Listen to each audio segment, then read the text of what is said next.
Hi teachers, అందరికీ నమస్కారం. Welcome back to our channel Surya smart ideas. నేను మీ Suryakala madam.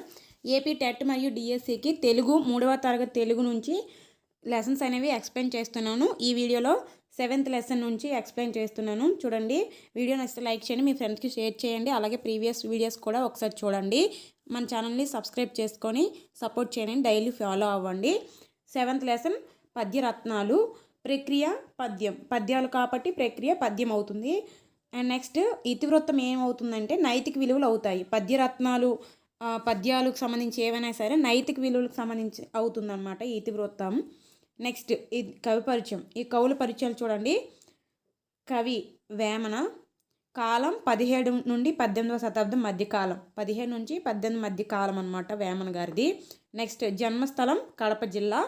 Vemana సమాధి ఎక్కడుంది అంటే అనంతపురం జిల్లాలోని కదిరి ప్రాంతంలోని కటారుపల్లెలో ఉంది. వేమన సమాధి ఎక్కడుంది? కదిరిలో ఉంది. నెక్స్ట్ శతకం వేమన శతకం. ఆటవలది ఛందస్సులో రాశారు. ఈయన ఎక్కువ ఆటవలది ఛందస్సు ఉపయోగిస్తారు. అండ్ నెక్స్ట్ ఇంకొక కవి బద్దెన. బద్దె భూపతి అంటారు. ఈయన కాలం 13వ శతాబ్దం. బద్దెన 13వ శతాబ్దం. ఈయన బిరుదు కమలాసనుడు. కమలాసనుడు ఎవరు? బద్దెనం. నెక్స్ట్ ఈయన రచనలు నీతి శాస్త్ర ముక్తావళి, సుమతి శతకం. సుమతి శతకం బద్దెన రాశారు, మోస్ట్ ఇంపార్టెంట్ బిట్ ఇది. అలాగే వేమన శతకం వేమన రాశారు, అది తెలిసిందే. సుమతి శతకం బద్దెన గారు రాశారు. నీతి శాస్త్ర ముక్తావళి కూడా బద్దెన గారు రాశారు. నెక్స్ట్ బద్దెన రాసిన నీతి శాస్త్ర ముక్తావళి అనేది ఒక గొప్ప రాజనీతి శాస్త్ర గ్రంథం. ఇది రాజనీతి శాస్త్ర గ్రంథం, నీతి శాస్త్ర ముక్తావళి అనేది. నెక్స్ట్ నీతి శాస్త్ర ముక్తావళిని తొలిసారిగా ప్రకటించిన పరిశోధకుడు మానవల్లి రామకృష్ణ కవి. మానవల్లి రామకృష్ణ కవి ఈ నీతి శాస్త్ర ముక్తావళిని ప్రకటించారు. నెక్స్ట్ సుమతి శతకం కంద పద్య రచనలో ఉంటుంది. వేమన శతకం ఎక్కువ ఆటవెల్దిలో ఉంటుంది. సుమతి శతకం కంద పద్యంలో ఉంటుంది, కంద పద్య రచనలో. నెక్స్ట్ కవి గొవ్వల చెన్నడు. ఈయన కాలం 17 నుంచి 18వ శతాబ్దకు చెందిన కవి ఈయన. నెక్స్ట్ ఈయన స్వస్థలం ఎక్కడ జన్మించారంటే కడప జిల్లాలోని రాయచోటి ప్రాంతంలో జన్మించారు. నెక్స్ట్ ఇతను రాసిన శతకం గొవ్వల చెన్న శతకం. ఆయన పేరులోనే ఉంది గొవ్వల చెన్న శతకం. ఇది కందం ఛందస్సులో ఉంటుంది. ఈ శతకం యొక్క మకుటం ఉంటుంది కదా, మకుటం గొవ్వల చెన్న అని వస్తుంది అనమాట. లాస్ట్లో గొవ్వల చెన్న అని వస్తుంది. నెక్స్ట్ కవి జంధ్యాల పాపయ్య శాస్త్రి. జంధ్యాల పాపయ్య శాస్త్రి. కాలం అవసరం లేదు. ఇతను కాలం అడిగితే 1900 పుట్టారు కాబట్టి 20వ శతాబ్దం అవుతుంది, గుర్తుపెట్టుకోండి. సో సస్త్వలం ఇతను ఎక్కడ పుట్టారు? గుంటూరు జిల్లా పెదనందిపాడు మండలం కొమ్మూరు గ్రామంలో జన్మించారు. జంధ్యాల పాపయ్య శాస్త్రి గారు గుంటూరులో పెదనందిపాడులో జన్మించారు. మండలం కొమ్మూరు గ్రామంలో జన్మించారు. జంధ్యాల పాపయ్య శాస్త్రి రాసిన రచనలు చూడండి. విజయశ్రీ, ఉదయశ్రీ, కరుణశ్రీ, శ్రీశ్రీ అని వస్తాయి అన్నమాట ఈయన రచనలు. ఇవి కావ్యాలను మొదలైన కావ్యాలు రచించారు. ఇతను ఏ శతకం రాశారంటే తెలుగు బాల శతకం అని రాశారు. తెలుగు బాల శతకం ఆటవెలది ఛందస్సులో ఉంటుంది. నెక్స్ట్ ఇతని బిరుదులు కవితా కళానిధి, కవి కవి కులాలంకార. ఈయన బిరుదులు చూడండి. కవితా కళానిధి, కా ఎక్కువ వచ్చాయి, మొత్తం కాలే వచ్చాయి చూసుకోండి. కవితా కళానిధి, కవి కళాంకార ఈయన బిరుదులు. ఈయన కలం పేరు కరుణశ్రీ. ఈయన ఉదయశ్రీ అలాగే విజయశ్రీ, కరుణశ్రీ రాశారు కదా. ఈయన కలం పేరు పెన్ నేమ్ ఏంటి? కరుణశ్రీ అని పెట్టుకున్నారు. నెక్స్ట్ మకుటం లలిత సుగుణజాల తెలుగు బాల. ఈ శతకం రాశారు కదా తెలుగు బాల శతకం. ఈ శతకంలో మకుటం ఏముంటుందంటే లలిత సుగుణజాల తెలుగు బాల అనే మకుటం అనేది ఉంటుంది. నెక్స్ట్ కవి దువ్వూరి రామరెడ్డి. ఈయన 1895లో పుట్టారు కాబట్టి ఈయన శతాబ్దం 19వ శతాబ్దం అవుతుంది. శతాబ్దం అడిగితే ఇలా గుర్తుపెట్టుకోవాలి. నెక్స్ట్ ఈయన ఎక్కడ జన్మించారు? నెల్లూరు జిల్లా గూడూరు గ్రామంలో జన్మించారు. నెక్స్ట్ ఈయన రచనలు ఏంటి? కృషివలుడు, జలదాంగన, గులాబీ తోట, పానసాల. దువ్వూరి రామరెడ్డి కృషివలుడు, జలదాంగన, గులాబీ తోట, పానసాల అనే రచనలు రాశారు. దువ్వూరి రామరెడ్డి గారి బిరుదులు కవి కోకిల, కర్షక కవి. కవి కోకిల, కర్షక కవి. దువ్వూరి రామరెడ్డి గారికి సాహిత్యంలో ఉత్తమ స్థానాన్ని కల్పించిన రచన పానసాల. పానసాల అనే రచనకి ఈయనకి సాహిత్యంలో మంచి ఉత్తమ స్థానాన్ని అందిందనమాట. నెక్స్ట్ కవయిత్రి తాళ్ళపాక తిమ్మక్క. అసలు పేరు తాళ్ళపాక తిరుమలమ్మ. తాళ్ళపాక తిమ్మక్క పేరు తాళ్ళపాక తిరుమలమ్మ. ఈమె 16వ శతాబ్దానికి చెందినావిడ. ఈమె రచన ఏంటి? సుభద్రా కళ్యాణం. సుభద్రా కళ్యాణం మంజరీ ద్విపద ఛందస్సులో ఉంటుంది. మంజరీ ద్విపద ఛందస్సులో ఈ సుభద్రా కళ్యాణం ఉంటుంది. ఈమె భర్త పేరు తాళ్ళపాక అన్నమాచార్యులు. భర్త పేరు తాళ్ళపాక అన్నమాచార్యులు. ఈమె తెలుగులో మొదటి కవయిత్రి. తాళ్ళపాక తిమ్మక్క తెలుగులోనే మొదటి కవయిత్రి అన్నమాట. నెక్స్ట్ సుభద్రా కళ్యాణం కావ్యం తేట తెలుగు పదాలతో నిండి అందరి చేత ప్రశంసలు అందుకుంది. ఈ సుభద్రా కళ్యాణం కావ్యం అనేది అచ్చ తెలుగు పదాలతో ఉంటుందన్నమాట. సో అందరూ బాగా ప్రశంసించారు దీన్ని, ఈ కావ్యాన్ని. నెక్స్ట్ అనగా అనగా రాగ మతి శల్యుచునుండు. ఈ పద్యము ఏ శతకము? వేమన శతకం కాబట్టి వేమన రాశారు. నెక్స్ట్ చదువుకున్న సౌఖ్యమునుండా. ఇది కూడా వేమన పద్యమే. నెక్స్ట్ బహుళ కావ్యమునకు పరికింపగా వచ్చు. ఇది కూడా వేమన శతకము, వేమన రాశారు. నెక్స్ట్ ఐక్యమత్యం ఒక్క టావశ్యకంబు వేమన గారు రాశారు. నెక్స్ట్ ఇది కూడా. నెక్స్ట్ కలముల నీట బానిస. ఇది బద్దెన రాశారు, సుమతీయ శతకము. కమలముల నీట బానిస. ఇవి పద్యాలు ఉంటాయి. ఇవి పద్య రత్నాలు కాబట్టి ఇందులో పద్యాలు ఉంటాయి, ఒకసారి చూడండి. ఈ పద్యాలు ఎవరు రాశారు అని కూడా అడగొచ్చు. సో కమలముల నీట బానిస అనే పద్యము బద్దెన గారు రాశారు, సుమతి శతకం. లావుగల వాణి కంటెను. ఇది కూడా బద్దెన గారు రాశారు. నెక్స్ట్ కలిమిగల లోబి కన్నను. ఇది గొవ్వల చెన్న రాశారు, గొవ్వల చెన్న శతకం. దేశ సేవ కంటే దేవతార్చన లేదు. ఇది జంధ్యాల పాపయ్య శాస్త్రి గారు రాశారు, తెలుగు బాల శతకం. నెక్స్ట్ సంపదల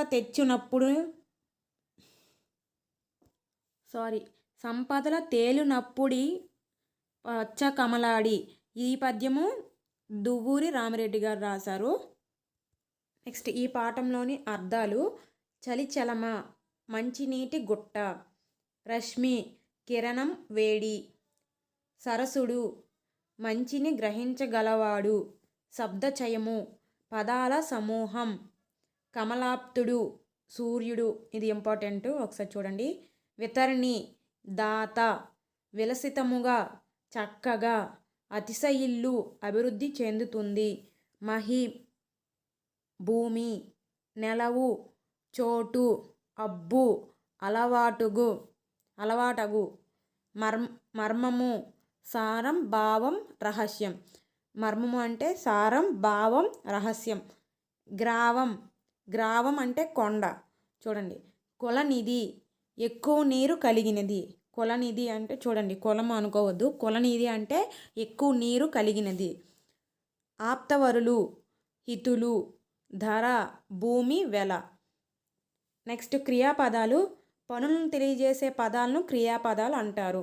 వండింది, వెళ్ళాడు, చెప్పింది, కోసింది, ఇవన్నీ పనుల గురించి తెలియజేస్తుంది కాబట్టి ఇవి క్రియాపదాలు అవుతాయి. నెక్స్ట్ ఈ మాస పాట అందమైన పాట. ఇది రాసిన కవి ఎవరు? జీవి సుబ్రహ్మణ్యం. అందమైన పాట రాసింది జీవి సుబ్రహ్మణ్యం గారు. జీవి సుబ్రహ్మణ్యం గారు రాసిన రచనలు: వీరరసం, రసోల్లాసం, సాహిత్య చరిత్రలో చర్చనీయాంశాలు, ఆంధ్ర సాహిత్య విమర్శ, ఆంగ్ల ప్రభావం. నెక్స్ట్ అక్షరాల ఆలోచనలు, రామకథ, సాయిసుధ. నెక్స్ట్ శ్రీనాథుని కవితా వైభవం. ఇవన్నీ జీవి సుబ్రహ్మణ్యం గారు రాసిన రచనలు అన్నమాట. చూడండి, మరొకసారి చెప్తాను. వీరరసం, రసోల్లాసం, ఈ రెండు ఒకలాగే ఉన్నాయి. అలాగే అక్షరాల ఆలోచన, రామకథ, సాయిసుధ. నెక్స్ట్ ఆంధ్ర సాహిత్య విమర్శ, ఆంగ్ల ప్రభావం. ఆంగ్ల సాహిత్య విమర్శ, ఆంగ్ల ప్రభావం. నెక్స్ట్ సాహిత్య చరిత్రలో చర్చనీయాంశాలు, శ్రీనాథుని కవితా వైభవం. ఇవన్నీ కూడా ఆయన రాసిన రచనలు. నెక్స్ట్ ఆవు పాల వంటిది అందమైన పాట, పుట్ట తేనె వంటిది చిట్టి పాప మాట అన్న గేయ కవి జీవి సుబ్రహ్మణ్యం రాశారు. ఈ మాటలన్న గేయ కవి ఎవరు? సుబ్రహ్మణ్యం గారు. నెక్స్ట్ చదువుల్లో సారమెల్ల సాధనలో నిలపాలి, తెలుగువాని తీయదనం నలుమూలలా తెలపాలి అన్న గేయ కవి ఎవరు? జీవి సుబ్రహ్మణ్యం. ఈ రెండు చాలా ఇంపార్టెంట్, ఒకసారి చూసుకోండి. ఆవు పాల వంటిది అందమైన పాట, పుట్ట తేనె వంటిది చిట్టిపాప మాట. ఈ గేయం ఎవరు రాశారు? జీవి సుబ్రహ్మణ్యం. చదువులలో సారమెల్ల సాధనలో నిలపాలి, తెలుగువాని తీయదనం నలుమూలలా తెలపాలి అన్న గేయ కవి జీవి సుబ్రహ్మణ్యం గారు. అందమైన పాట. నెక్స్ట్, ఈ మాసపు కథ దిలీపుని కథ. ఇది ఒక పురాణ కథ. ఇందులో పాత్రలు దిలీప మహారాజు, సుదక్షిణాదేవి, వశిష్ఠుడు, నందిని అంటే ఆవు, రఘు మహారాజు సింహం. ఇది ఓన్లీ ఈ మాసపు కథ, ఈ మాసపు పాటలో నుంచి పాత్రలు అనేవి ఎక్కువగా ఎవరు, ఇవి ఓన్లీ ఈ మాసపు కథ కాబట్టి ఇందులో ఇది లెసన్ కాదు కాబట్టి ఇందులోని పాత్రలు అనేవి అడగరు. ఇది జస్ట్ కథ మాత్రమే. సో ఇది పెద్దగా అవసరం లేదు, కానీ ఒకసారి తెలుసుకుందాం. దిలీప మహారాజు భార్య పేరు సుదక్షిణాదేవి. దిలీప మహారాజు గురువు పేరు వశిష్ఠుడు. దిలీప మహారాజు కుమారుని పేరు రఘు మహారాజు. చూడండి, రఘు మహారాజు. వశిష్ఠుడు దిలీపునికి బహుకరించిన ఆవు పేరు నందిని. చెప్పాను కదా, ఆవు పేరు నందిని అని. నెక్స్ట్, గోవును ఆహారంగా కోరుకునేది ఎవరు? సింహం. నెక్స్ట్, నీవు బతికి ఉంటే 1000 ఆవులను దానం చేయగలవు, నీ ప్రాణాలు వదులుకుంటావా అని దిలీపుని ప్రశ్నించింది ఎవరు? సింహం. చూడండి, దిలీపుని కథ ఇది. నెక్స్ట్ చూడండి, ఈ గోమాతను కన్న బిడ్డలా చూసుకుంటానని మా గురువు గారికి మాట ఇచ్చానని చెప్పింది ఎవరు? దిలీపుడు సింహంతో చెప్పాడు. నెక్స్ట్, ఒక గోమాతను కాపాడలేని ఒక మృగరాజు, ఆకలి తీర్చలేని నేను ఈ దేశాన్ని ఎలా పాలించగలను అని చెప్పింది ఎవరు? దిలీపుడుతో చెప్పాడు. ఒక గోమాతను కాపాడలేకపోయాను, ఒక మృగరాజు ఆకలి తీర్చలేని నేను ఈ దేశాన్ని ఎలా పాలించగలను అని ఎవరు అన్నారు? దిలీపుడేమో సింహంతో అన్నాడు.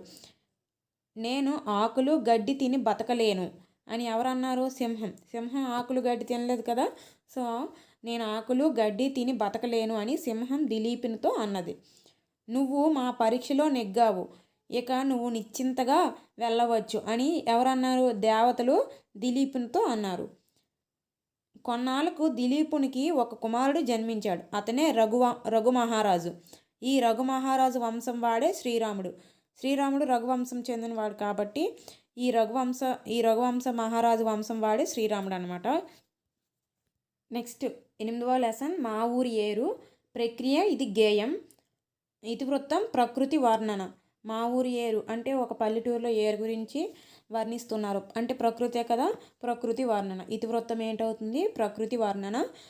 కవి మధురాంతకం రాజారాం. ఈయన చిత్తూరు జిల్లా మొగరాల గ్రామంలో జన్మించారు. ఈయన జన్మించారు.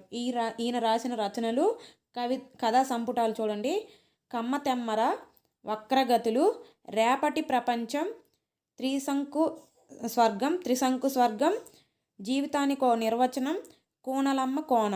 ఈయన రాసిన కథా సంపుటాలు చాలా చాలా ఇంపార్టెంట్, ఖచ్చితంగా బిట్ వస్తుంది. కోనలమ్మ కోన, కమ్మెతెమ్మర ఒకలా ఉన్నాయి. అలాగే త్రిశంకు స్వర్గం, జీవితానికి ఒక నిర్వచనం, త్రిశంకు స్వర్గం. జీవితానికి ఒక నిర్వచనం ఏంటి?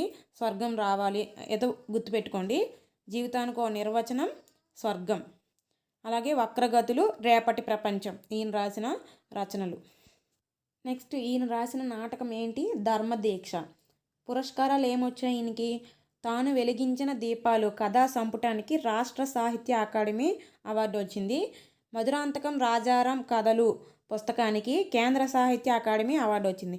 కేంద్ర సాహిత్య అకాడమీ దేనికి వచ్చిందంటే మధురాంతకం రాజారాం కథలు అనే పుస్తకానికి వచ్చింది. తాను వెలిగించిన దీపాలు అనే కథా సంపుటానికి రాష్ట్ర సాహిత్య అకాడమీ అవార్డు వచ్చింది ఈయనకి. నెక్స్ట్, ఇతర విశేషాలు చూడండి. రాయలసీమ జీవితాన్ని ప్రతిబింబిస్తూ 400కు పైగా కథలు రాశారు ఈయన. నెక్స్ట్, మానవ సంబంధాల్లోని సున్నిత పార్శ్వాలను చిత్రించారు. సున్నిత పార్శ్వాలను ఈయన చిత్రించారు. నెక్స్ట్, మా ఊరి ఏరు పాఠ్యాంశ విశేషాలు చూడండి. చూడచక్కని ఏరు మా ఊరి ఏరు, ఏడాదికి ఒకసారి ముచ్చటగా పారు అన్న గేయ కవి ఎవరు? మధురాంతకం రాజారాం. ఈ లైన్స్ మా ఊరి ఏరు అనే పాఠంలోని ఉంటాయి. నెక్స్ట్, పొదరిండ్లు దాగి మొగలి మొగ్గళ్ళు మధుర సుగంధము దిక్కులను జల్లు. ఈ పంక్తులు గల గేయం ఏంటి? మా ఊరి ఏరు. ఒకసారి ఈ రెండు చూసుకోండి, చాలా చాలా ఇంపార్టెంట్ ఈ రెండు. చూడచక్కని ఏరు మా ఊరి ఏరు, ఏడాదికి ఒకసారి ముచ్చటగా పారు. ఇది మా ఊరి ఏరు పాఠంలో ఉంటుంది. రాసిన వారు మధురాంతకం రాజారాం. నెక్స్ట్, పొదరిండ్లు దాగి మొగలి మొగ్గళ్ళు మధుర సుగంధము దిక్కులను జల్లు. ఇది కూడా మా ఊరి ఏరు పాఠంలో ఉంది. మధురాంతకం రాజారాం గారు రాశారు.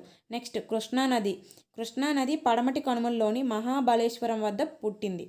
మహారాష్ట్రలో మహాబలేశ్వరం వద్ద పుడుతుంది కదా. అక్కడ నుంచి దాదాపు 1400 కిలోమీటర్లు ప్రయాణించేసి హంసల దీవి వద్ద 2 పాయలుగా చీలి బంగాళాఖాతంలో కలుస్తుంది. ఇది తెలుసు కదా. కృష్ణానది మహారాష్ట్రలో మహాబలేశ్వరం వద్ద పుట్టి 1400 కిలోమీటర్లు ప్రయాణించి చివరికి ఎక్కడ కలుస్తుంది? హంసల దీవి వద్ద 2 పాయలుగా చీలి బంగాళాఖాతంలో కలుస్తుంది. నెక్స్ట్, ఈ పాఠంలోని అర్థాలు: రోదలు, శబ్దాలు, పొదరిండ్లు, దట్టమైన పొదలు, భృత్యులు, సేవకులు, వరద, ఎక్కువ నీటి ప్రవాహం, కొరత, తక్కువ, ఏరు, నది, గుండ్లు, గుండ్రని రాళ్ళు, హొయలుగా, వయ్యారంగా, వినువీధి, ఆకాశం, తిరునాళ్ళు, ఊరి పండుగ వేడుక, పొంగు, ప్రవాహం, పెరుగు, ఉద్యానవనం అంటే పూలతోట, పారు అంటే ప్రవహించు, ఇసుక తిన్నెలు, ఇసుక మేటలు. నెక్స్ట్, ఈ మాసపు పాట పంట చేలు. ఈ పంట చేలు అనే పాట రాసింది పాలగుమ్మి విశ్వనాథం గారు. ఈయన రచనలు: లలిత సంగీత చరిత్ర, అమ్మ దొంగ, గేయ సంకలనం. అమ్మ దొంగ అనేది గేయ సంకలనం. ఎవరు రాశారు? పాలగుమ్మి విశ్వనాథం గారు రాశారు. వీరు ఆకాశవాణిలో పనిచేశారు. రేడియో ఛానల్ ఉంటుంది కదా, ఆకాశవాణి, అందులో పనిచేశారు. నెక్స్ట్, లలిత సంగీతానికి ప్రచారం కల్పించారు. లలిత సంగీతానికి ఈయన ప్రచారం కల్పించారు. వేలాది పాటలకు సంగీతం కూర్చారు. ఈయన లలిత సంగీత చరిత్ర అనే పుస్తకం రాశారు కదా, అందుకే సంగీతంకి ఈయన ఎక్కువగా ప్రాముఖ్యం ఇచ్చారు. వేలాది పాటలకు సంగీతం కూర్చారు మరియు గీతకర్త కూడా. నెక్స్ట్, పంట చేల గట్ల మీద నడవాలి, ఊహలేమో రెక్కలొచ్చి ఎగరాలి. ఈ గేయం రాసింది ఎవరు? పాలగుమ్మి విశ్వనాథం గారు. పంట చేల గట్ల మీద నడవాలి, ఊహలేమో రెక్కలొచ్చి ఎగరాలి అనే పాట రాసింది ఎవరు? పాలగుమ్మి విశ్వనాథం గారు. నెక్స్ట్, ఈ మాసపు కథ బుద్ధిబలం పంచతంత్ర కథల నుండి స్వీకరించబడింది. పాత్రలు: బాసురకం అనే సింహం కుందేలు కథ ఉంటుంది కదా, ఆ కథ అన్నమాట ఇది.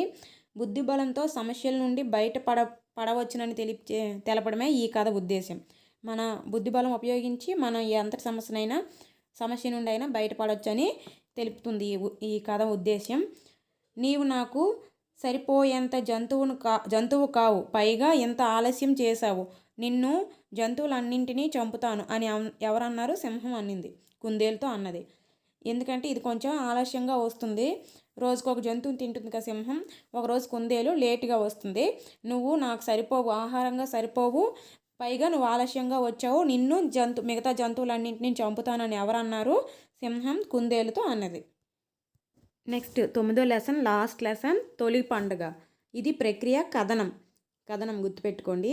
ఇతివృత్తం, సంస్కృతి సాంప్రదాయాలు. పండుగలు అంటే మన సంస్కృతి సాంప్రదాయాలు కాబట్టి ఈ పాఠం యొక్క ఇతివృత్తం సంస్కృతి సాంప్రదాయాలు. పాత్ర పేర్లు ఏంటి?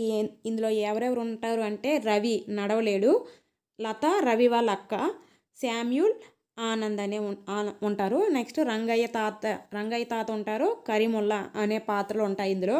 పాఠ్యాంశ విశేషాలు చూడండి.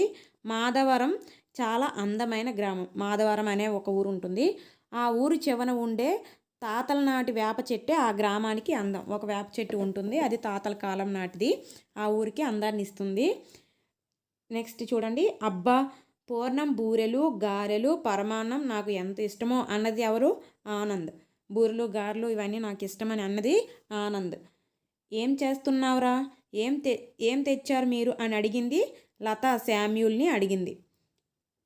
నెక్స్ట్, ఈరోజు ఉగాది పండుగ కదా, మా అమ్మ చేసింది, వీటన్నింటికంటే ముందు ఉగాది పచ్చడి తినాలి అని అన్నది ఎవరు? రవి. అరే భలే ఉందే ఉగాది పచ్చడి, తీయగా పుల్లగా చేదుగా అనేది శామ్యూల్. నెక్స్ట్, తాత చేతులు కడుక్కో, నీకు ఉగాది పచ్చడి పెడతాను, తరువాత పూర్ణం బూరెలు గారెలు కూడా పెడతాను అని అనేది ఎవరు? లత. నెక్స్ట్ చూడండి, నా బంగారు తల్లివమ్మ పచ్చడి చాలా బాగుంది అని ఎవరన్నారు? రంగయ్య తాత అన్నారు. పండుగ అంటే ఆనందాన్ని అందరితో పంచుకోవడమే అని అనేది కూడా రంగయ్య తాత. నెక్స్ట్, ఉగాది పండుగను తెలుగు సంవత్సరాది ఉగాది అని కూడా అంటారు. నెక్స్ట్, ఉగాది రోజున పంచాంగ శ్రవణం చేస్తారు. విధి వార నక్షత్ర యోగ కరణములను తెలిపే గ్రంథాన్ని పంచాంగం అంటారు. చూడండి, పంచాంగం అంటే ఏంటి? తిథి వార నక్షత్ర యోగ కరణములు తెలియజేసేది. నెక్స్ట్, ఉగాది పచ్చడిలో తీపి పులుపు ఉప్పు కారం వగరు చేదు రుచులు ఉంటాయి. వీటినే షడ్రుచులు అంటారు. ఉగాది పచ్చడి కష్ట సుఖాల కలయికకు ప్రతీతి. కష్ట సుఖాలు ఉంటాయి మనకి ఉగాది పచ్చడి, అది కష్ట సుఖాలని తెలియజేస్తుంది. నెక్స్ట్, ఈ పాఠంలోని అర్థాలు చవి రుచి. చవి చూసారు అంటారు కదా, రుచి చూశారు. చవి అంటే రుచి. కమ్మని మంచి చక్కని. గ్రామం ఊరు పల్లెటూరు.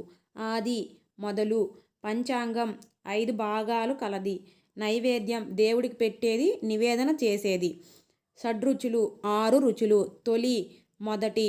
నెక్స్ట్, ఈ మాసపు పాట అందాల తోటలో. రాసిన కవి కస్తూరి నరసింహమూర్తి. అందాల తోటలో రాసినది ఎవరు? కస్తూరి నరసింహమూర్తి. రచన పాపాయి సిరులు. ఈయన రాసిన ఇంకొక రచన ఏంటి? పాపాయి సిరులు. అందాల తోటలో అనే పాట కస్తూరి నరసింహమూర్తి రచించిన పాపాయి సిరులు అనే గేయ సంపుటిలోంది. ఈ అందాల తోట అనేది ఎందులో ఉంది? పాపాయి సిరులు అనే గేయ సంపుటిలో ఉంది. అందాల తోటలో బాల ఏముంది? ఆడగా పాడగా తోడు రమ్మంది అనే గేయకర్త ఎవరు? కస్తూరి రామ్మూర్తి. చూసుకోండి, ఇది అందాల తోటలో బాల ఏముంది? ఆడగా పాడగా తోడు రమ్మంది అన్న గేయకర్త ఎవరు? కస్తూరి నరసింహమూర్తి. నెక్స్ట్, ఈ మాసపు కథ నక్కయుక్తి రాసింది జంధ్యాల సుబ్రహ్మణ్య శాస్త్రి. జంధ్యాల పాపయ్య శాస్త్రి కాదు, జంధ్యాల సుబ్రహ్మణ్య శాస్త్రి నక్కయుక్తి కథను రాశారు సుబ్రహ్మణ్య శాస్త్రి గారు. ఈయన రాసిన రచనలు ఆంధ్రుల చరిత్ర, ఆంధ్ర సామ్రాజ్యం, రత్నలక్ష్మి శతపత్రము, కేశనోపనిషత్తు. చూడండి, ఆంధ్ర చరిత్ర సామ్రాజ్యం రాశారు. రత్నలక్ష్మి శతపత్రము, కేశనోపనిషత్తు రాశారు. నెక్స్ట్, ఈయన గద్వాల సంస్థాన కవి. అవధాన విద్యలో నిష్ణాతుడు, సహస్రావధాని. గద్వాల ఆస్థాన కవి కాబట్టి ఈయన అవధాన విద్యలో నిష్ణాతుడు, సహస్రావధాని. చూసుకోండి, ఈ నక్కయుక్తి అని ఈ పాఠం ఉద్దేశం ఏంటి? కథ ఉద్దేశం ఉపాయంతో సమస్యను పరిష్కరించుకోవచ్చు అని తెలపడమే ఈ కథ ఉద్దేశ్యం. విశేషాలు, ఇది జానపద కథ. ఎక్కడో పడింది వాన, వరదలా వచ్చింది నీరు, ఎప్పుడు తీస్తుంది నీరు, ఎలా చేరుతాను ఇల్లు అని అనుకున్నది ఎవరు? నక్క. చూడండి, ఎక్కడో పడింది వాన, వరదలా వచ్చింది నీరు, ఎప్పుడు తీస్తుంది నీరు, ఎలా చేరుతాను ఇల్లు అని నక్క అనుకుంది.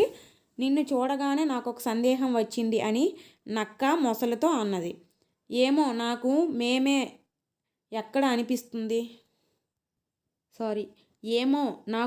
ఎక్కువ అనిపిస్తుంది అని ఎవరన్నారు? నక్క మొసలితో అన్నది. ఈ నది దాటడానికి నేను వేసిన ఎత్తు అది, ఎవరెక్కువైతే మాత్రం వచ్చే లాభం ఏమిటి అని ఎవరన్నారు? నక్క మొసలితో అన్నది. సో ఇక్కడితో 3rd క్లాస్ తెలుగు మొత్తం ఎక్స్ప్లెయిన్ చేశాను. 3 వీడియోలుగా ఎక్స్ప్లెయిన్ చేశాను. ఆ వీడియోస్ అన్నీ చూడండి. అలాగే బిట్స్ కూడా ఎక్స్ప్లెయిన్ చేశాను, బిట్స్ కూడా చూడండి. ఈ నోట్స్ చదివిన తర్వాత, టెక్స్ట్ బుక్ చదివిన తర్వాత మీరు బిట్స్ అనేవి ప్రాక్టీస్ చేయండి. వీడియో నచ్చితే లైక్ చేయండి, మీ ఫ్రెండ్స్కి షేర్ చేయండి, మన ఛానల్ని సబ్స్క్రైబ్ చేసుకోండి. బాయ్.